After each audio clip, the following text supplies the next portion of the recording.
All right. Hopefully we got everybody here. Appreciate you coming. First couple of staff announcements. I think everybody knew about Josh Christian Young. Josh is going to be going to University of Kentucky and going to be coaching the secondary there. But he's going to stay on with us through the bowl game. So we're happy about that. So we're in the process of looking to hire somebody in the secondary. But luckily Josh is going to be here so we're, still working at the same way we did before. And then Derek Sherman is taking a wide receiver job at Iowa State. And I've elevated Brian Bell. He will now be our wide receiver coach. And Michael Bishop has gone over there and is working with the wide receivers. And, we'll see how that, if there's going to be anything different, over the next few weeks. But that's kind of a couple staff changes. I think that's it, I believe. Where are you with Kurt's position? I really wanted to wait until after the bowl game. So, I've had a lot of people reach out, and, we're going to look at a few people, but we're going to really get after that next week after the bowl game.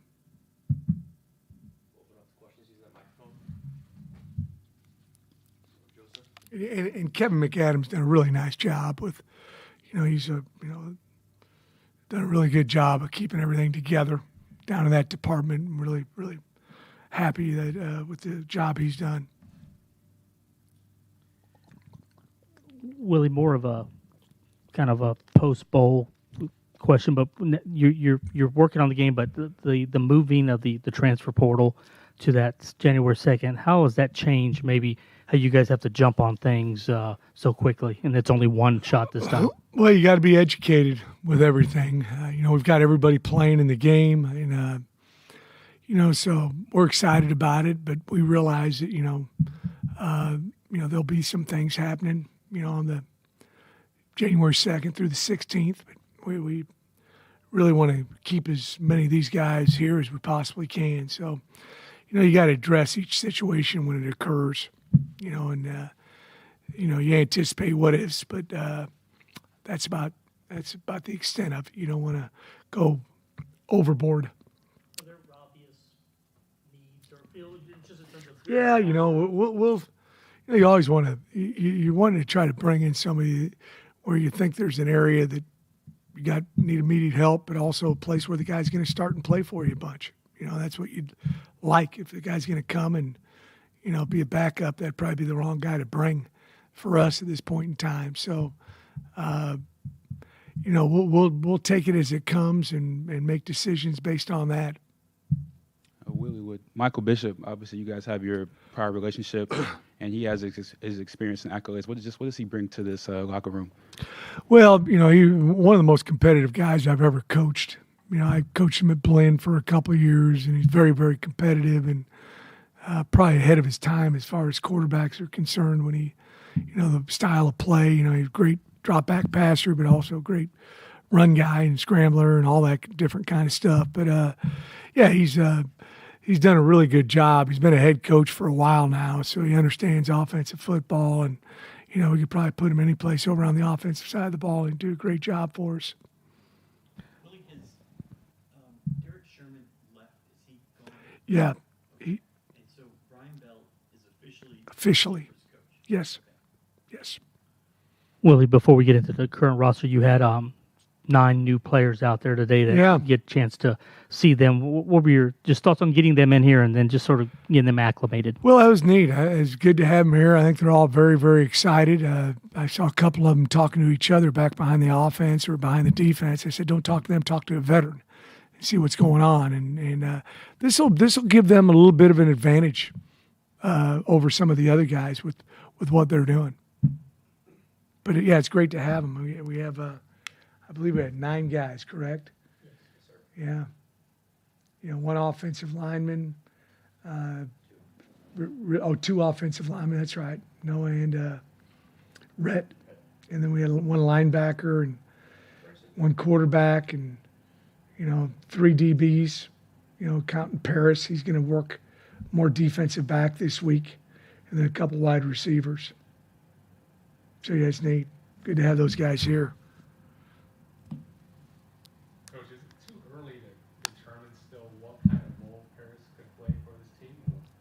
Yeah, we're gonna work him at all. He's gonna, this week we'll be doing some punt and kick returns. I want to get an opportunity to watch and see how he catches the ball.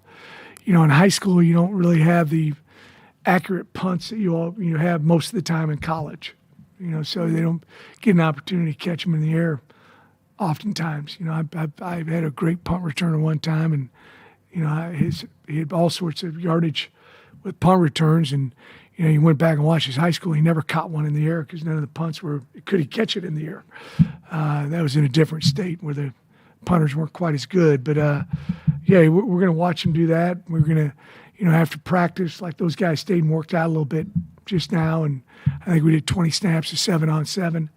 And also had some younger guys that are freshmen for us that have been here for a semester, get them a few extra reps as well. But he'll get a chance to show us some stuff in all three phases.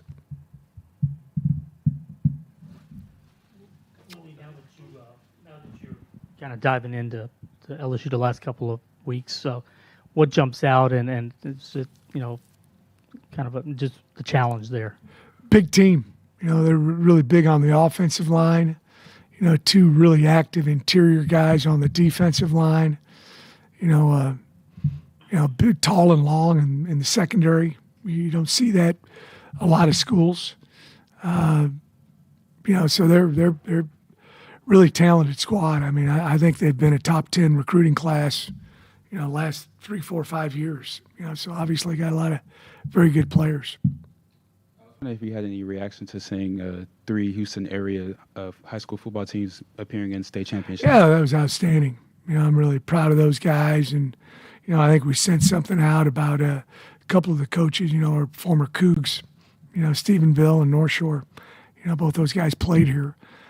Coach Doty and Coach Gaston at North Shore. So it's neat to see those guys win but it's like I say all the time, this is the epicenter of football in the world, Houston, Texas, and so it doesn't surprise me. There's great football throughout the state, so it was neat to see all those games. We used to be able to go to the games. I still remember going to you're talking about Michael Bishop. The best high school performance I saw was in the Astrodome where Willis played Lamarck, back when Lamarck was on their run with Coach Waddell a couple of years back, and Michael played free safety, and he had over 20 tackles. And then obviously he played quarterback. He punted, he kicked off, he returned punts, he returned kicks. He was the extra point kicker and field goal kicker as well, and it was quite a performance. And back in the old days, you'd go to the Astrodome, and all the high school coaches who weren't coaching obviously in that game, and all the college coaches would sit in the same area. So it was kind of like a coaching clinic. Now it's a dead period, so we don't get to go to the games. I wish we could, but unfortunately we can't. Willie, a few weeks ago you had mentioned as you go into this offseason about targeting guys that are maybe bigger, faster. Like just what goes into that in terms of what you've seen, I guess, maybe in your 2 years in the Big 12 and sort of having to pinpoint those kind of the bodies? Yeah, the big difference, from my previous league to here is just everybody's big, taller, longer, and you need to have some mass and as well, for us to compete for a national championship here, which is our goal without question, we got to get bigger, we got to get taller, we got to get longer, and then you got to develop the guys football wise once they get here. So, that's exciting to get those guys in our program and then develop them. In the weight room, in the classroom, in meetings. That's one of the things. We get to spend a lot of time with it. And some of the high school guys, they spend a lot of time in the state of Texas, but they're not able to spend as much time on football as we are. So we got to get, we want to become a bigger football team. My son-in-law coaches at Miami, and I went to their game Saturday, and that's one of the things we had pretty good seats and big teams, both those guys, big teams. We need to get ourselves bigger. That description used to be solely for the most part offensive line, defensive line, but it seems like nowadays the way the game's going, that Yeah, be a lot of you'd like to have tall corners, long corners, bigger safeties if you can get them, more mass. I was at a Houston Texans game a couple weeks ago, and Eric Brown played for me at Blinn Junior College, and he's in I don't know what they call him, ambassador or something for the Texans now. And I remember when he played for me, he was about 6'1", 200 pounds. He was by far the biggest safety I'd ever had in my career, and now that's commonplace, having guys that size or bigger, 210, 215. So, it's that's changed definitely. Anybody else? Saw Khalil was out there. How are you health-wise? Good. Both Khalil and Big H are healthy and ready to go. Sean Sanford's probably just about a week or two away, so we're not going to play him this week. But he's really done a good job in the process. But we're pretty darn healthy, huh? And we ought to be. We took a week off, in there. And the guys that were a little bit banged up, the week before we took the week off, we were very careful with them. So we're in pretty good health. The week before y'all took the break, we talked to some players, and they mentioned about the chance to win 10 games and what that could do big. Springboard for next season. Yeah, there's not very many teams in the country that, double-digit wins. It's just very few, so that's always a goal for every team. Coach, if I could add on a little bit of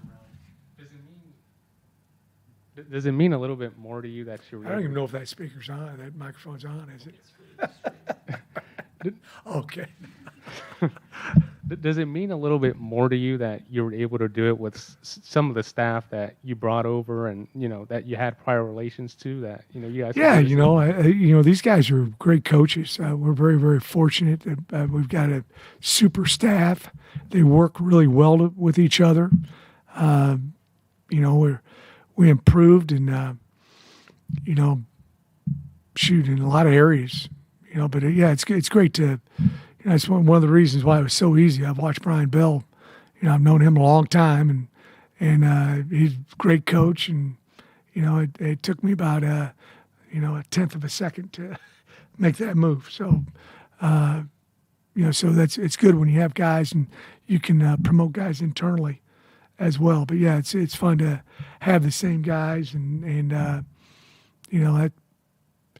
you take over a program. You're going to go through some rough times with them, especially as late as we came in and all the new things going on with the portal. But very proud of the stick-to-itiveness that all of them have shown and really preparing these guys for this season and getting better.